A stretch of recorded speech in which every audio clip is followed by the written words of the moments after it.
Hello दोस्तों, नमस्कार। Santoshi IAS में आप सभी का स्वागत है। यहाँ पर हम आज समसामयिक क्रॉनिकल का जो लेटेस्ट मैगजीन आई है, जिसमें आपको 25 फरवरी से 25 मार्च के बीच जितने भी करंट कवर हुए थे वो सब हम आज लेकर आए हैं। ठीक है।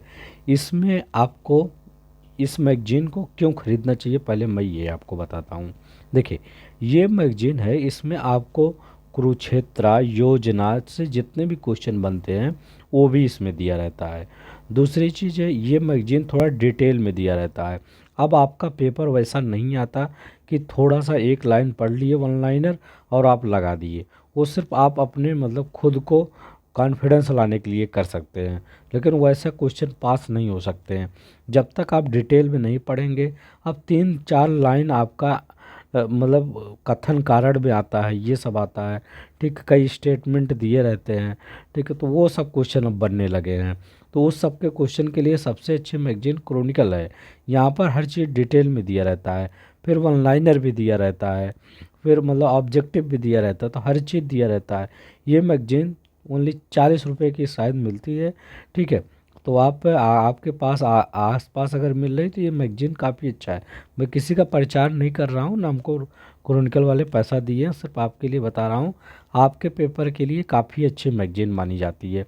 अगर आप पीसीएस की तैयारी किसी भी लोक मतलब अपने लोक सेवा आयोग के उत्तर प्रदेश पीसीएस, बिहार पीसीएस किसी भी कर रहे हैं। ठीक है, तो चलते हैं, हम शुरू करते हैं। आज राज्य से जो रिलेटेड प्रश्न हैं इसको देख लेते हैं, कौन कौन से राज्य से रिलेटेड प्रश्न बने हैं। देखिए, पहला क्वेश्चन यहाँ पर प्रश्न क्या बना है। सॉरी, तबीयत थोड़ा डाउन है। ग्रीन हाइड्रोजन पॉलिसी को मंजूरी। ठीक है, ग्रीन हाइड्रोजन पॉलिसी को मंजूरी दे दी गई है। ये क्या है? उत्तर प्रदेश सरकार। अब ये उत्तर प्रदेश का करंट अफेयर है, ऐसे ही इसमें दिया रहता है, ये उत्तर प्रदेश का है।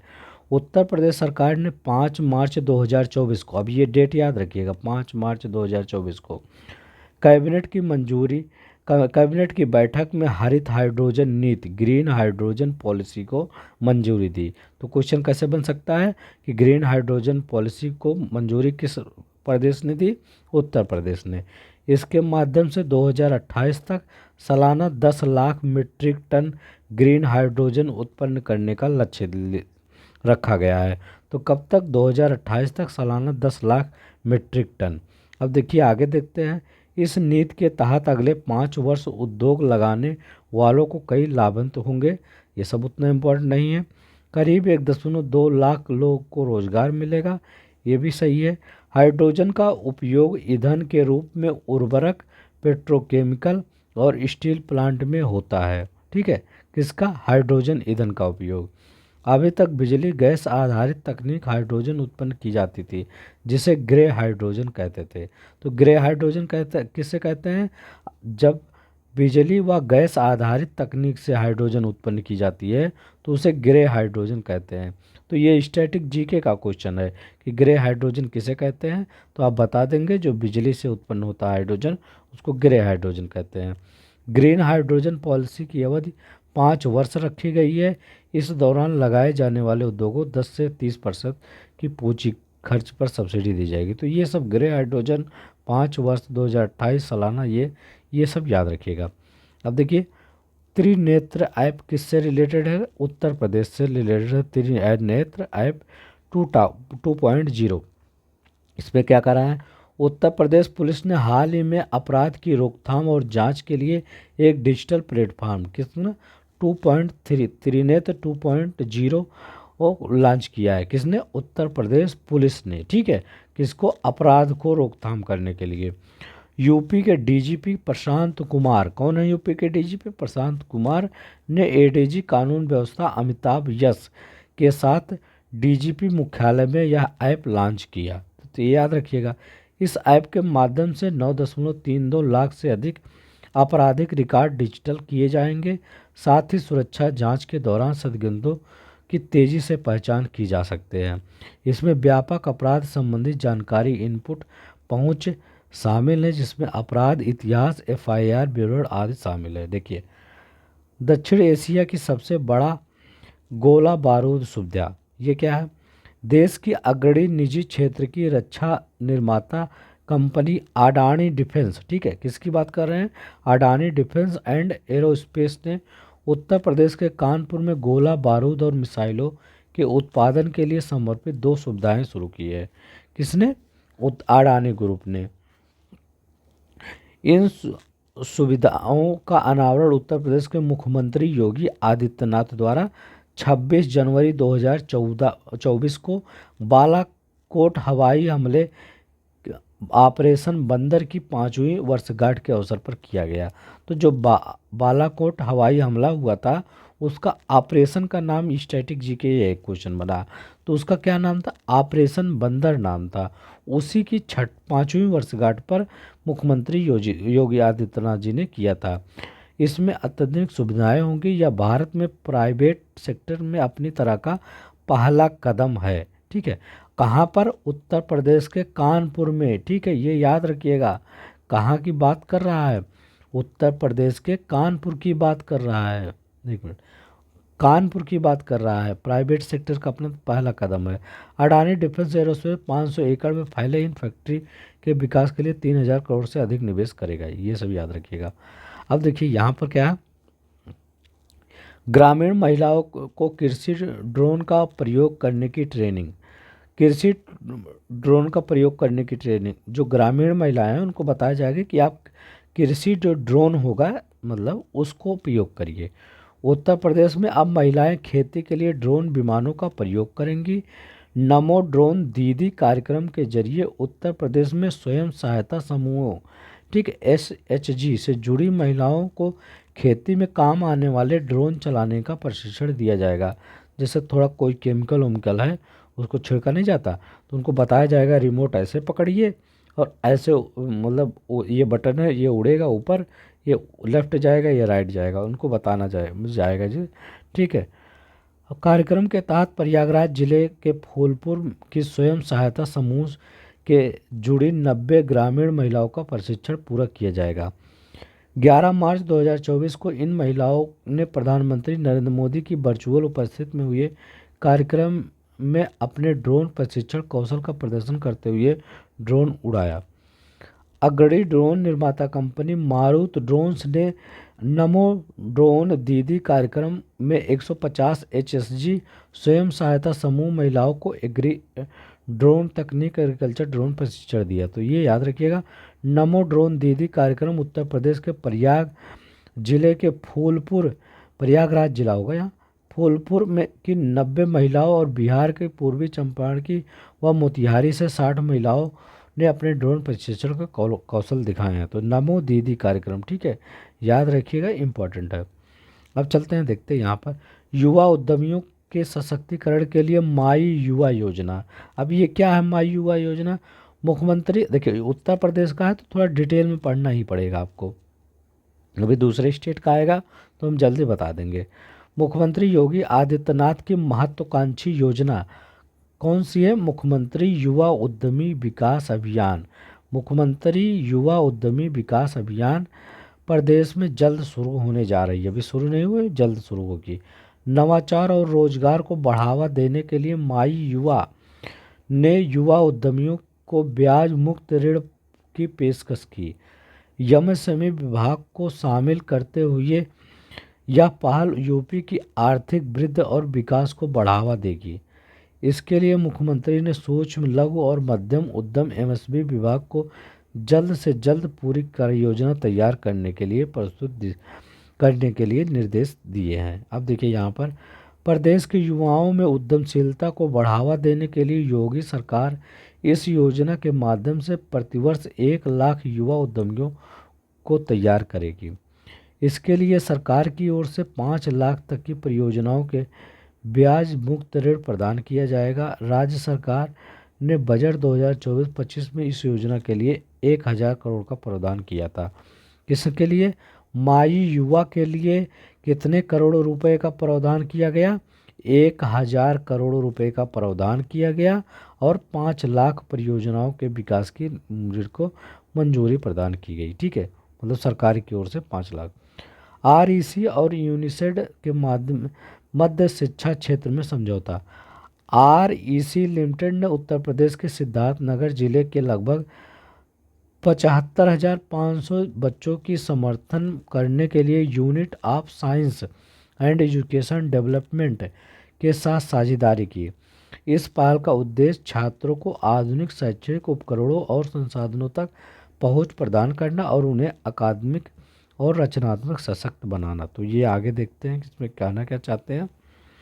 इसमें कह रहे हैं इस साझी के हिस्से के रूप में यूनी ISED सिद्धार्थ नगर जिले के सरकारी स्कूल में सौर ऊर्जा से संचालित स्मार्ट कक्षाएं संचालित की जाएगी और आनंद में शिक्षण संसाधन प्रयोगशालाएं स्थापित की जाएगी। अच्छा, इसके माध्यम से सौर ऊर्जा से संचालित कक्षा संचालित की जाएगी। ठीक है।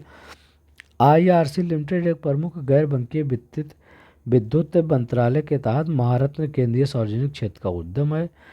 IRC फाउंडेशन हाल ही में पूर्व सैनिकों के 12,500 बच्चों को शिक्षा के लिए सशस्त्र सेना झंडा दिवस कोष के लिए 15,000 करोड़ रुपए का योगदान दिया है।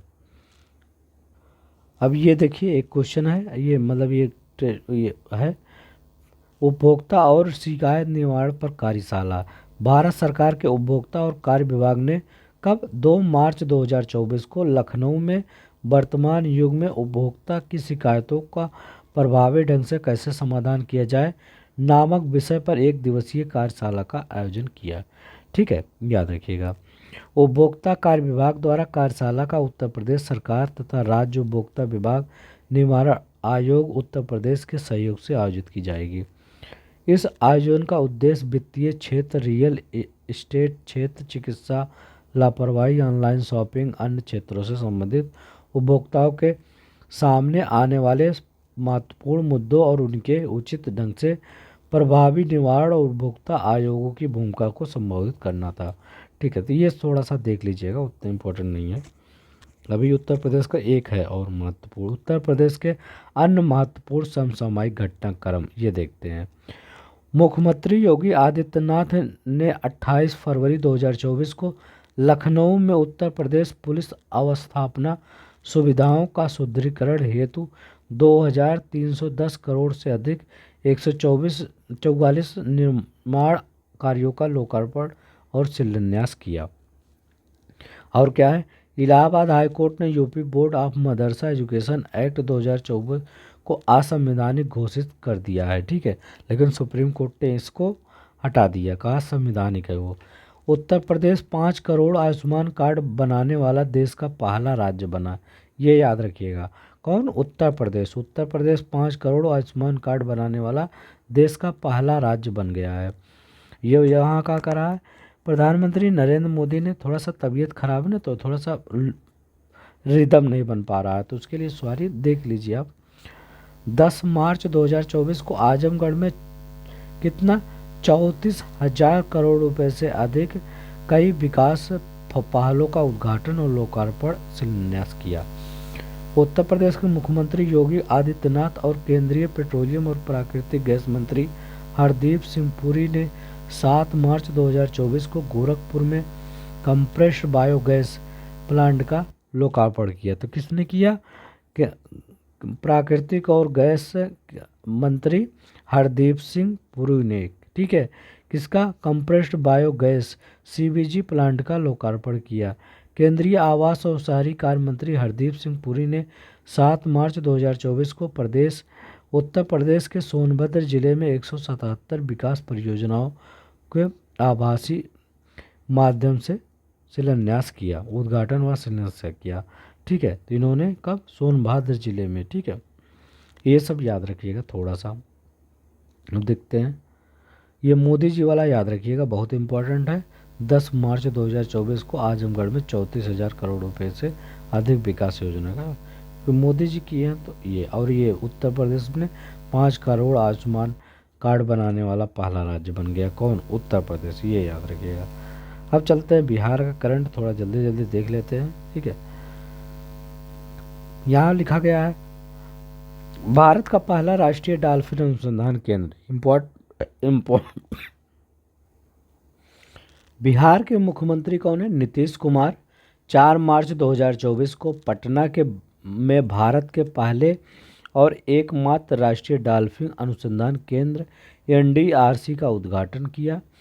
पूरे एशिया में डॉल्फिन पर यह अपनी तरह का एक मात्र शोध केंद्र है। ठीक है, याद रखिएगा, शोध केंद्र है पूरे एशिया में अपनी तरह का। इस केंद्र का उद्देश्य गंगा डॉल्फिन पर व्यापक अध्ययन करने में वैज्ञानिकों और शोधकर्ताओं की सहायता करना है। इस रिसर्च सेंटर में डॉल्फिन के साथ साथ अन्य जलीय जीवों का भी शोध किया जाएगा। इस परियोजना को केंद्र सरकार द्वारा 2013 में मंजूरी दी गई। यह केंद्र पटना विश्वविद्यालय के भीतर 4,400 वर्ग मीटर में स्थापित किया जाएगा। यह गंगा नदी से करीब 200 मीटर की दूरी पर होगा। यह अनुसंधान लुप्तप्राय गंगा डॉल्फिन के संरक्षण और बढ़ावा देने के लिए डॉल्फिन के बदलते व्यवहार, आदतों और मृत्यु के कारण आदि पर शोध प्रकाशित करेगा। गंगा डॉल्फिन भारत का राष्ट्रीय जलीय जीव बहुत इंपॉर्टेंट है। इसका वैज्ञानिक नाम प्लेनिस्टा और गंगेटिका है। याद रखिएगा, बहुत इंपॉर्टेंट है। वैज्ञानिक नाम क्या है? प्लेटानिस्टा गंगेटिका। भारत का राष्ट्रीय जलीय जीव है कौन? गंगन डॉल्फिन। अब यहाँ पर देखते हैं, यह भारतीय उपमहाद्वीप भारत, बांग्लादेश और नेपाल में गंगा, ब्रह्मपुत्र, मेघना, कर्णफुली, सांगू नदियों में पाई जाती है। कौन? यही भारत। और यह भारतीय उपमहाद्वीप, जो भारतीय उपमहाद्वीप है, भारत, बांग्लादेश और नेपाल में गंगा, ब्रह्मपुत्र, मेघना और कर्णफुली, सांगू नदियों में पाई जाती है। डॉल्फिन को 2009 में राष्ट्रीय जलीय जीव घोषित किया गया। ये देखिए, यहाँ भी इम्पोर्टेंट आ गया। तो डॉल्फिन को 2009 में राष्ट्रीय जलीय जीव घोषित किया गया। प्रोजेक्ट डॉल्फिन को वर्ष 2019 में भारत सरकार द्वारा शुरू किया गया। ठीक है, तो याद रखिएगा, प्रोजेक्ट डॉल्फिन को वर्ष 2019 में भारत सरकार द्वारा शुरू किया गया। यहाँ देखें, बेगूसराय। बेगूसराय विश्व का सबसे अधिक प्रदूषित शहर। ठीक है, ये देखिए बेगूसराय। तो ये आपका भी करंट अफेयर हो सकता है कि विश्व का सबसे अधिक प्रदूषित शहर कौन सा है। तो आप क्या बताएंगे? बेगूसराय शहर। ठीक है, हाल ही में स्विस संगठन IQ एयर द्वारा जारी विश्व वायु गुणवत्ता रिपोर्ट 2023 के अनुसार बिहार का बेगूसराय विश्व का सबसे अधिक प्रदूषित शहर महानगरीय क्षेत्र मेट्रोपोलियन एरिया रहा है। ठीक है, तो बेगूसराय याद रखिएगा। रिपोर्ट के अनुसार 118.9 माइक्रोग्राम का घन मीटर के और औसत 2.5 सांद्रता के साथ बेगूसराय सबसे प्रदूषित नगरों में शामिल किया गया। बेगूसराय का एयर क्वालिटी इंडेक्स 400 से अधिक पाया गया। बेगूसराय में प्रदूषण बढ़ने में सीवरेज निर्माण कंपनियां जिम्मेदार हैं। अब देखिए, यहाँ पर 12,800 करोड़ रुपए की मंजूरी परियोजनाओं का उद्घाटन। प्रधानमंत्री नरेंद्र मोदी ने 6 मार्च 2024 को बिहार के पश्चिमी चंपारण में 12,800 करोड़ रुपए की परियोजना को मंजूरी दिया। कितना? 12,800 करोड़ रुपए के परियोजना का उद्घाटन किया। ठीक है, उद्घाटन इन्होंने कर दिया मोदी जी ने। इस मौके पर रेल, सड़क, पेट्रोलियम और प्राकृतिक गैस से संबंधित आधारभूत ढांचों का प्रधानमंत्री ने 109 किलोमीटर इंडियन ऑयल की Muzaffarpur Motihari LPG pipeline, Indian oil LPG bottling plant और भंडार टर्मिनल का उद्घाटन किया। तो ये इम्पोर्टेंट है। प्रधानमंत्री ने 109 किलोमीटर की इंडियन ऑयल मुजफ्फरपुर और मोतिहारी LPG पाइपलाइन, कौन? Indian oil Muzaffarpur Motihari LPG pipeline and Indian oil LPG bottling plant और भंडार का उद्घाटन किया। ठीक है, थोड़ा सा फैक्ट देख लेते हैं। बिहार ने 22 मार्च 2024 को अपना 112वां स्थापना दिवस मनाया। तो कब? 22 मार्च 2024 को 112वां स्थापना दिवस किसने? बिहार ने। 22 मार्च 1912 को बंगाल से अलग करके बिहार राज्य का गठन किया गया था। तो पहले ये बंगाल का ही भाग था, लेकिन 22 मार्च 1912 को यह अलग कर दिया गया। विश्वविद्यालय अनुदान आयोग UGC ने बिहार केंद्रीय विश्वविद्यालय को श्रेणी 1 का दर्जा दिया, जो राज्य में किसी विश्वविद्यालय के लिए पहली बार है। प्रधानमंत्री नरेंद्र मोदी ने 2 मार्च 2024 को बिहार के औरंगाबाद में 21,400 करोड़ रुपए की कई बाहरी परियोजनाओं को राष्ट्र को समर्पित और आधारित किया। और देखिए, अब देखिए अन्य राज्य से संबंधित, ठीक है, तो बिहार और उत्तर प्रदेश का सही था। अब अन्य राज्य वाला देख लेते हैं। तो अन्य राज्य में ज़्यादा कुछ मत देखिए, ठीक है। 35,700 करोड़ रुपए के परियोजनाओं का उद्घाटन किसने? प्रधानमंत्री नरेंद्र मोदी ने 1 मार्च 2024 को झारखंड में 35,700 करोड़ रुपए परियोजनाओं को उद्घाटन और शिलान्यास किया, ठीक है। किसमें? प्रधानमंत्री नरेंद्र मोदी धनबाद जिले के सिंदरी में स्थित हिंदुस्तान उर्वरक और रसायन लिमिटेड 8,900 करोड़ रुपए से अधिक की लागत से विकसित उर्वरक संयंत्र राष्ट्र को समर्पित किया, ठीक है। तो ये सब याद रख लीजिएगा। अब यहाँ पे थोड़ा सा एक देख लीजिए। इसके अलावा प्रधानमंत्री ने उत्तरी कर्णपुरा सुपर ताप बिजली परियोजना सहित झारखंड के कई महत्वपूर्ण विद्युत परियोजनाओं को समर्पित किया। तो ये कर्णपुरा सुपर ताप बिजली झारखंड में है, ये याद रखिएगा। रामगढ़ जिले में कोल इंडिया लिमिटेड सहकारी company Central Coalfield Urimari coal handling संयंत्र का उद्घाटन। अब देखिए झारखंड विधवा पुनर्विवाह योजना, तो इसने किसने किया? शुरू किया, झारखंड सरकार ने शुरू किया। इसके तहत दोबारा शादी करने के लिए विधवा महिलाओं को 2 लाख रुपए दिए जाएंगे। कोई विधवा महिला अगर दोबारा शादी करती है तो उसको 2 लाख रुपए दिया जाएगा। इस योजना का लाभ वाली महिलाओं को झारखंड का निवासी होना चाहिए, उनकी आयु भी विवाह योग्य होनी चाहिए, ठीक है। ये नहीं कि 15 साल में आप बताए, ठीक है, तो वो नहीं है। तो उनका योग और वहीं के बिहार के ही रहना चाहिए। सरकारी नौकरी वाली महिलाएं पेंशन प्राप्तकर्ता और आयकर दाताओं को इस लाभ का लाभ नहीं मिलेगा, ठीक है। योजना में सम्मिलित होने के लिए लाभार्थी के पति की मृत्यु प्रमाण पत्र प्रस्तुत करना होगा। तो यही सब है, 1 वर्ष के अंदर ही योजना आवेदन करना होगा, ठीक है। मध्य प्रदेश में 17,700 करोड़ रुपए की विकास परियोजनाएं। प्रधानमंत्री नरेंद्र मोदी ने 29 फरवरी 2024 को मध्य प्रदेश के में 17,000 करोड़ रुपए से कई विकास परियोजनाओं की आधारशिला रखी और राष्ट्र को समर्पित किया। तो इतना याद रखिए, बस, ज़्यादा नहीं। ये याद रखिए इसमें क्या था? वीरांगना रानी लक्ष्मीबाई जखलौन धौरा अगसोड़ मार्ग पर तीसरी लाइन की परियोजना, न्यू सोमावली जोरा आलापुर रेलवे लाइन गेज परिवर्तन, पोवारखेड़ा जुझारपुर रेल लाइन पर फ्लाईओवर की परियोजनाएं शामिल हैं, ये याद रखिएगा। अब यहाँ देखिए मध्य प्रदेश में बिजली क्षेत्र में मजबूती लाने के लिए प्रधानमंत्री ने पन्ना रायसेन छिंदवाड़ा नर्मदापुर जिले में 6 उपकेंद्रों की आधारशिला रखी। इन केंद्रों से राज्य के भोपाल पन्ना रायसेन छिंदवाड़ा नर्मदापुरम विदिशा सागर दमोह छतरपुर हरदा सीहोर जिले में लोगों को लाभ मिलेगा, ठीक है। विश्व के पहले वैदिक घड़ी का उद्घाटन, वेरी मोस्ट इम्पोर्टेंट क्वेश्चन है, याद रखिएगा। प्रधानमंत्री नरेंद्र मोदी ने 29 फरवरी 2024 को वर्चुअल माध्यम से मध्य प्रदेश के उज्जैन में एक वैदिक घड़ी का उद्घाटन किया। यह विश्व की पहली वैदिक घड़ी है, तो याद रखिएगा कहाँ पे? ये वर्चुअल माध्यम से मध्य प्रदेश के उज्जैन में एक वैदिक घड़ी। कहाँ? उज्जैन, जहाँ महाकालेश्वर मंदिर है, ठीक है। यहाँ पर 29 फरवरी को, और यह विश्व की पहली वैदिक घड़ी है, इतना याद रखिए बस, ठीक है। अब यहाँ देखिए छत्तीसगढ़ में महतारी बंधन परियोजना। तो अगर मैं आपसे पूछूं कि कहाँ पर महतारी बंधन परियोजना शुरू की गई है, तो आप बोलेंगे छत्तीसगढ़ में।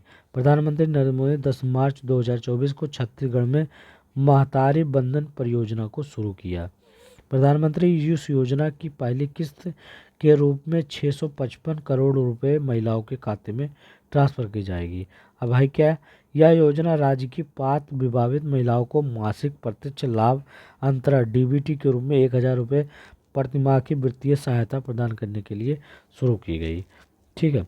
विधवा तलाकशुदा और परित्यक्त महिलाएं परित्यक्त मतलब पति के द्वारा त्याग दी गई भी इस योजना के पात्र होगी। योजना से लगभग 70 लाख महिलाएं लाभान्वित होगी।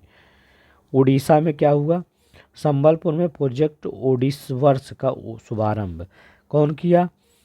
केंद्रीय शिक्षा और कौशल विकास मंत्री धर्मेंद्र प्रधान ने 1 मार्च 2024 को उड़ीसा के संबलपुर में प्रोजेक्ट ओडिसवर्स का शुभारंभ किया। प्रोजेक्ट ओडिवर्स राष्ट्रीय कौशल विकास निगम और बजाज फाइनेंस लिमिटेड का पहला कौशल प्रशिक्षण कार्यक्रम है। यह प्रशिक्षण कार्यक्रम दीक्षाओं को बढ़ावा देगा, उड़ीसा की युवा शक्ति रोजगार क्षमता को बढ़ाएगा और भविष्य के लिए कार्यबल तैयार करेगा। युवाओं के कौशल और रोजगार के लिए जनसांख्यिकीय लाभों को शक्ति मिलेगी, याद रखिएगा। अब देखिए यहाँ कुछ नहीं, महाराष्ट्र वाला देख लीजिए। 22 आवश्यक वस्तुओं हेतु मूल्य निगरानी डैशबोर्ड। विश्व उपभोक्ता दिवस के अवसर पर केंद्रीय उपभोक्ता कार्य मंत्री पीयूष गोयल ने 15 मार्च 2024 को मुंबई में 22 आवश्यक वस्तुओं की मूल्य निगरानी के लिए डैशबोर्ड लॉन्च किया है। बस ठीक है।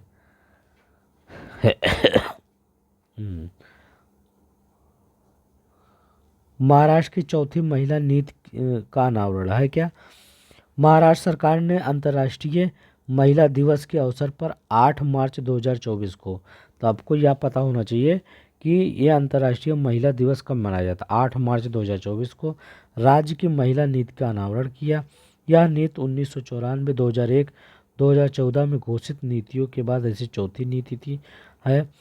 इसका लक्ष्य 8 क्षेत्रों पर केंद्रित करते हुए महिलाओं को व्यापक और सर्वसमावेशी विकास करना है। ठीक है, याद रखिएगा। 8 सिद्धांत कौन ये इसके मतलब यह जिन 8 मूलभूत सिद्धांतों देती है वो निम्नलिखित है। महाराष्ट्र महिला नीति, ठीक है। तो 8 सिद्धांत है: स्वास्थ्य, पोषण, भलाई, शिक्षा और कौशल, यौन लिंग आधारित हिंसा को समाप्त करना, लिंग अनुकूल आजीविका वृद्धि, लिंग समावेशी बुनियादी ढांचा, लैंगिक रूप से उत्तरदायी शासन और राजनीतिक भागीदारी, लिंग संवेदनशील प्राकृतिक संसाधन प्रबंधन, जलवायु परिवर्तन अनुकूल और आपदा प्रबंधन, महिलाओं और लड़कियों के लिए विशेष खेल नीति। ठीक है, याद रखिएगा। अब यहाँ पर देखते हैं विश्व की सबसे प्रदूषित राजधानी नई दिल्ली। ठीक है, तो राजधानी अगर पूछे तो सबसे प्रदूषित कौन है? नई दिल्ली। स्विस संगठन IQAir ने अपनी हाल ही में रिपोर्ट में कहा कि नई दिल्ली वायु गुणवत्ता 2023 में सबसे खराब श्रेणी में है। 2018 के बाद दिल्ली को लगातार चौथे वर्ष विश्व का सबसे अधिक प्रदूषित राजधानी शहर का दर्जा मिला है।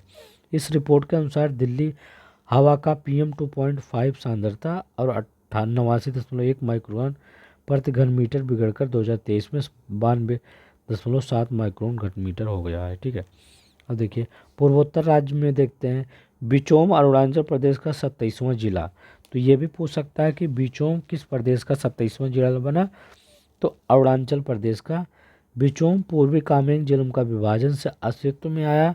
बिचोम अरुणाचल प्रदेश का 27वां जिला बन गया है। ठीक है, तो ये याद रखिएगा, बस और ज़्यादा कुछ नहीं। गुवाहाटी में राष्ट्रीय ई-विधान एप्लीकेशन कार्यक्रम।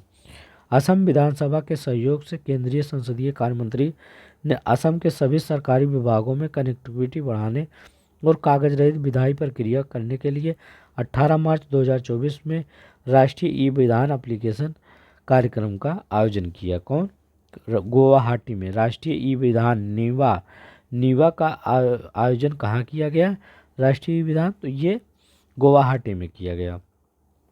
बस नेवा का कार्यक्रम असम विधानसभा का परिचालन, गतिशीलता और क्रांतिकारी परिवर्तन लाना है। ठीक है, गो ग्रीन पहल को बढ़ावा देना, मतलब अब जो कभी ना कागज वगज के तो ग्रीन नहीं बढ़ाए गए। ठीक है, बस इतना याद रखिए और कुछ नहीं। जैसे आपको पूरा पढ़ने का मन करे तो वीडियो पॉज करके पूरा पढ़ लिया करिए, क्योंकि मुझे नहीं लगता ज़्यादा इम्पोर्टेंट हर चीज़ होता है। जो जितना आए उतना पढ़िए, सब ना पढ़िए। नागालैंड सार्वभौमिक जीवन बीमा योजना। नागालैंड सरकार ने 27 फरवरी 2024 को परिवार के कमाने वाले व्यक्ति की असामयिक मृत्यु के कारण वित्तीय कठिनाइयों को कम करने के लिए एक पूर्ण वित्त पोषित सार्वभौमिक जीवन बीमा योजना की घोषणा की। ठीक है, तो याद रखिएगा ये। सिक्किम का पहला रेलवे स्टेशन बहुत इंपॉर्टेंट है, ये क्वेश्चन आपके पेपर में आ सकता है। तो चलिए हम इसमें डिटेल में पढ़ते हैं। 26 फरवरी 2024 को प्रधानमंत्री नरेंद्र मोदी ने रांगपो में सिक्किम के पहले रेलवे स्टेशन का वर्चुअली आधारशिला रखी। तो इसमें क्या क्या क्वेश्चन बन सकता है कि रांगपो रेलवे स्टेशन की आधारशिला किसने रखी? मोदी जी ने। रांगपो रेलवे स्टेशन कहाँ पर है? सिक्किम में है, ठीक है, ये याद रखिएगा। इसके साथ प्रधानमंत्री नरेंद्र मोदी ने लगभग 41,000 करोड़ रुपए की रेल बुनियादी ढांचा परियोजनाओं का अनावरण भी किया। यह स्टेशन पश्चिम बंगाल के सिलीगुड़ी के पास से सोवेक से सिक्किम के में रांगपो को जोड़ेगा। तो कहाँ कहाँ से जोड़ेगा, तो ये भी देख लीजिए। पश्चिम बंगाल में सिलीगुड़ी के पास सेवेक से सिक्किम में रांगपो को जोड़ेगा, ठीक है। इसके लिए 45 किलोमीटर लंबे रेलवे लाइन बिछाई जा रही है, जिस पर 14 सुरंगें और 22 पुल होंगे। इस ट्रैक क्षमता 35 टन वजन उठाने की होगी। सेवाको और रांगपो के बीच 3 स्टेशन रियांग, तिस्ता और मिल्ली होंगे, ठीक। तो बीच में स्टेशन भी पड़ेंगे। तो रांगपो रियांग अलग अलग हैं। सेवाको ये कहाँ पर है, सेवाको सिलीगुड़ी के पास है, ठीक है, पश्चिम बंगाल में, और रांगपो सिक्किम में है। Red fest the north east multimedia अभियान, तो कुछ है नहीं, सिर्फ याद रखिए मेघालय राज्य में यह है। राज्य एड्स नियंत्रण सोसाइटी ने शिलांग में 27 फरवरी 2024 को 3 दिवसीय, ठीक है, नैको इंडिया के नेतृत्व में red fest the north east multimedia अभियान की मेजबानी की, ठीक है। तो इतना याद रखिए, ज़्यादा कुछ नहीं। अब देखिए यहाँ दक्षिण भारतीय राज्य के बारे में यहाँ दिया है। तमिलनाडु में 17,000 करोड़ के प्रोजेक्ट को मंजूरी। 28 फरवरी 2024 को प्रधानमंत्री नरेंद्र मोदी ने तमिलनाडु के थुक्कुड़ी में 17,300 करोड़ रुपए के प्रोजेक्ट की नींव रखी। इनमें देश का पहला hydrogen hub port inland water way vessel शामिल है, ठीक है, ये याद रखिएगा। अब देखिए इंदिरा अम्मा आवास योजना, तेलंगाना सरकार ने 11 मार्च 2024 को गरीबों के लिए इंदिरा अम्मा आवास योजना का इंदिरामा हाउसिंग स्कीम, किसने, तेलंगाना सरकार ने क्या किया, इंदिरामा हाउसिंग स्कीम शुरू किया 11 मार्च 2024 को, ठीक है, इसकी घोषणा, ठीक है। तो 3 मार्च 2024 को इसकी घोषणा की गई। अब देखिए यहाँ पर घोषणा की गई और शुरू कब किया गया, 11 मार्च को। योजना के तहत सरकार उन लोगों को घर बनाने के लिए 5 लाख रुपए वित्तीय सहायता प्रदान करेगी जिनके पास पहले से ही आवासीय भूखंड है, ठीक है। अगर कुछ भूखंड जमीन उमीन तो वहाँ पर 5 लाख रुपए दिए जाएंगे। इनके पास, जिन गरीबों के पास भूखंड नहीं, उन्हें लाभ पहुँचाने के लिए आवास योजना के तहत भूखंड और 5 लाख रुपए दिए जाएगा। जिनके पास ज़मीन ही नहीं है उनको ज़मीन भी दिया जाएगा और 5 लाख रुपए भी दिए जाएंगे। इस योजना में मुख्यमंत्री की 6 गारंटियों को कानून के हिस्से के रूप में होंगी, ठीक है। 3500 घर देने का अस्थायी निर्णय लिया गया है, ठीक है। आवास समाधान प्रदान करने के लिए आर्थिक सशक्तिकरण लक्ष्य रखती है। तो ये है आपका। अब देखते हैं, इधर देखते हैं। देश का पहला सरकारी स्वामित्व वाला OTT प्लेटफॉर्म, केरल सरकार ने 7 मार्च 2024 को भारत के पहले सरकारी स्वामित्व वाले OTT प्लेटफॉर्म सी स्पेस का शुभारंभ किया, ठीक है।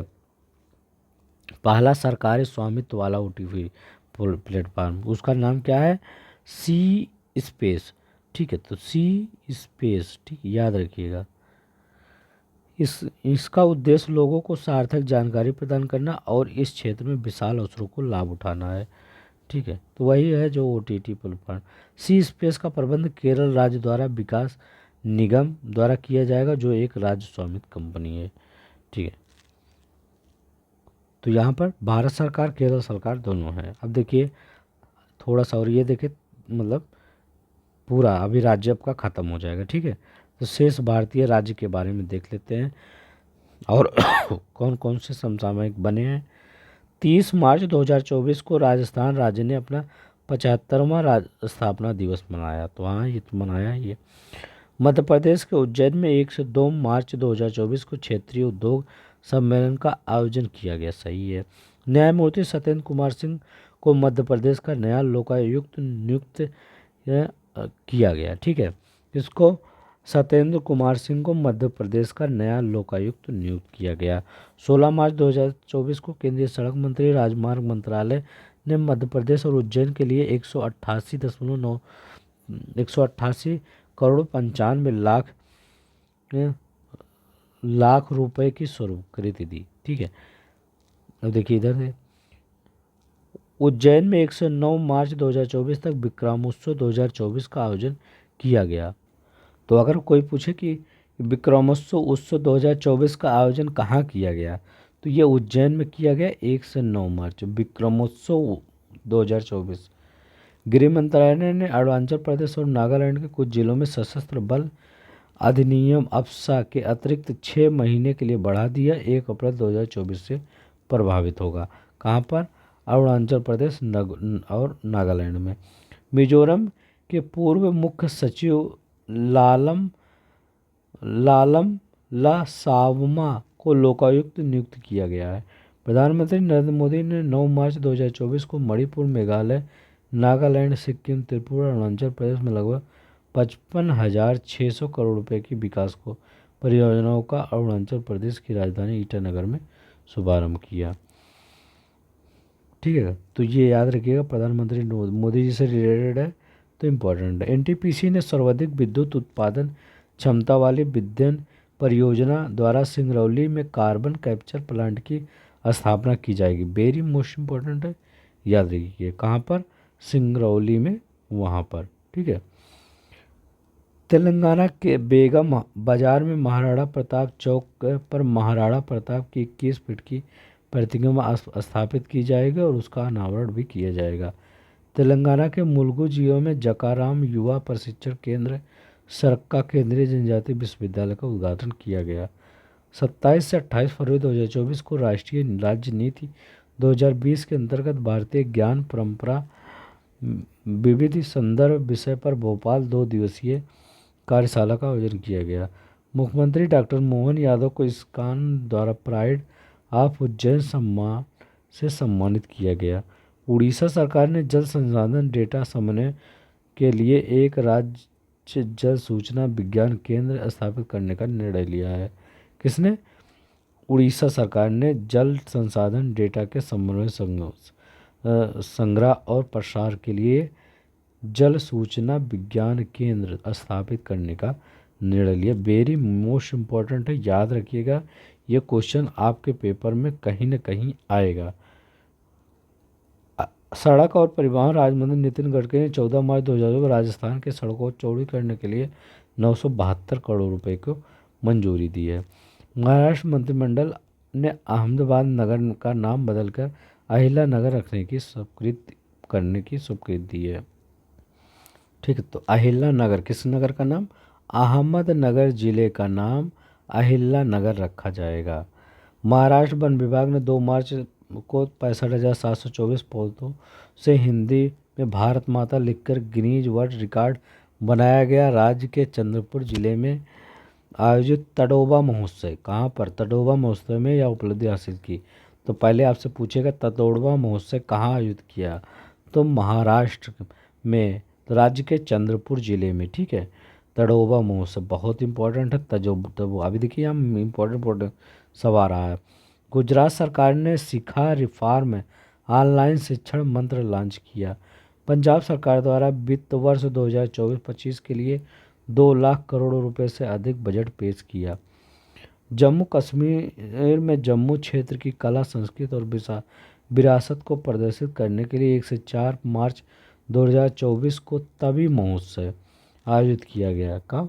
जम्मू कश्मीर में जम्मू क्षेत्र की कला और संस्कृति विरासत को प्रदर्शित करने के लिए 1 से 4 मार्च 2024 को तवी महोत्सव। 3 मार्च 2024 को जम्मू कश्मीर राज्यपाल मनोज सिन्हा ने नई जम्मू कश्मीर स्टार्टअप नीति 2024 से 27 लॉन्च की है। कर्नाटक सरकार ने राज्य का पहला एआई केंद्र स्थापित करने के लिए विश्व आर्थिक मंच के साथ समझौता हस्ताक्षर किए। किसने?